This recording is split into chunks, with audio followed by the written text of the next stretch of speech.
Hello everybody and welcome to Romancefull's Tarot. I'm about to begin here with a reading. Now this is a general reading, so it might not resonate with everybody. So it really is important that you do take whatever does resonate with you and you simply leave the rest of it aside. Now, if you do have any questions, you would like to contact me, maybe for a reading, may it be for a question, doesn't really matter. You can find all my information right below into the YouTube description box. So please do just check it out, and if you do wish to contact me, please do so. Everything you need is right below. It'll be my great pleasure to assist you, so please do not hesitate. Also, if you have not yet subscribed to the channel, please do take a brief moment of your time to click the subscribe button to show your support to the channel and to myself, and it is always greatly appreciated, and I do thank you so very much.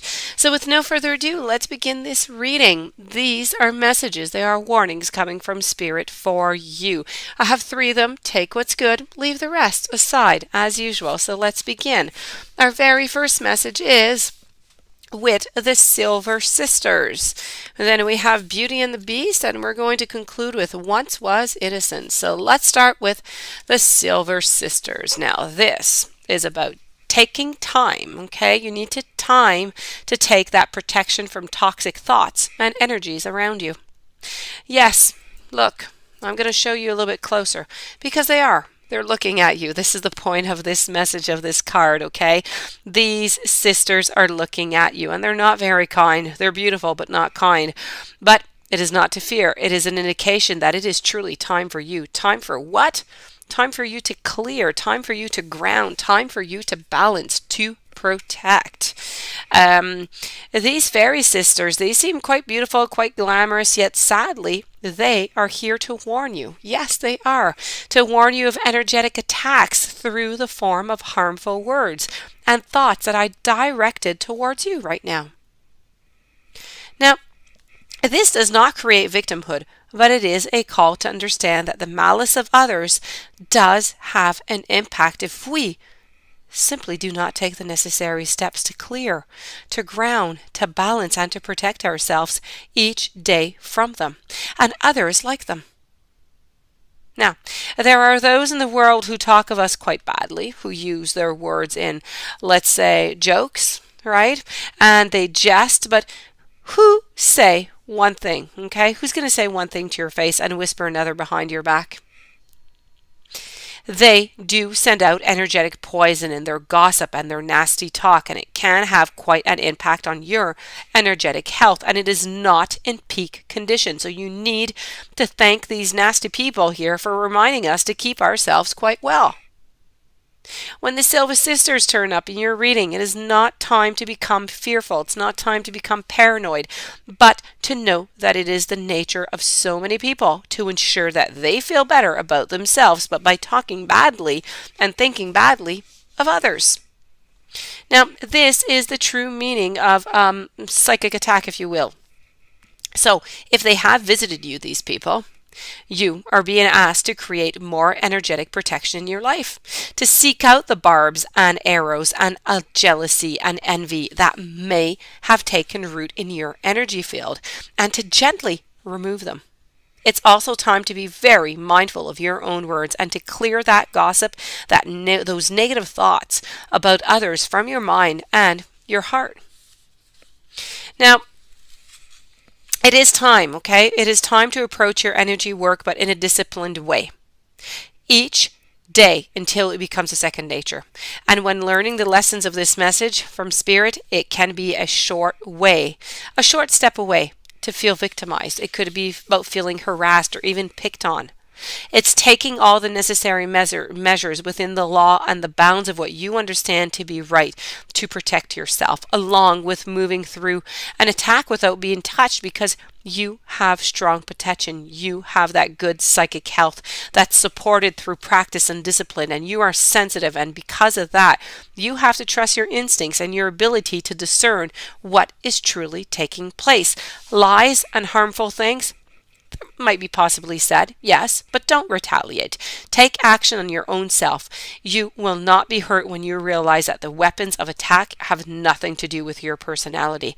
So even if you are being attacked personally, you are not other people's ideas about you. Do not become their lie by responding as if you are. You need to clear, you need to ground, you need to balance, and then you need to protect yourself. Moving on forward to your following message over here, we have Beauty and the Beast.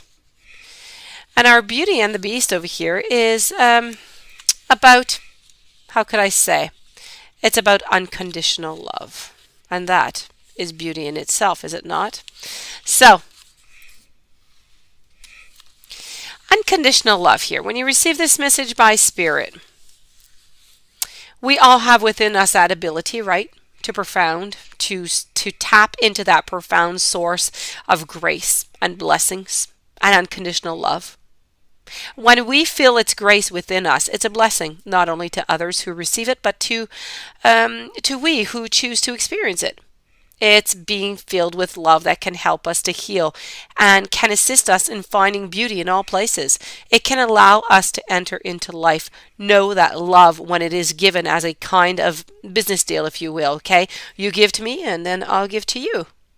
Well, it's not love at all, but then it's a business transaction. So that kind of exchange may seem to give us control, but it does not create love between all beings. It does not create that unconditional love. But unconditional love surely does.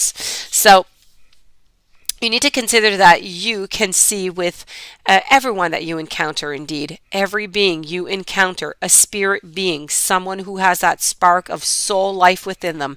You need to consider then that when your soul spark acknowledges theirs, you feel connected to divine love, which sees not species, race, creed, or distinguishing features. It enables you then to work with and to be people who you may have once found difficult to be around. Unconditional love allows you to experience your own capacity for love, which is joyous and fills you with happiness.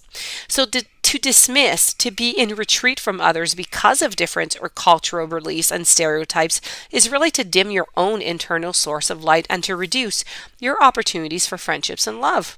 You do need to be very, very careful, as I'm going to give you some more warnings. You need to consider whether maybe you have taught yourself to reject others for their differences, or whether maybe you have a belief that love is conditional, that it's contractual, that it's rather than allowing love to flow through you. Giving love as a reward or withdrawing love to show disapproval, measuring it out as a response, love inspired by status, appearance, and offering rather than being those who most deeply connect to your own internal source of love. Maybe you're even repulsed by some differences.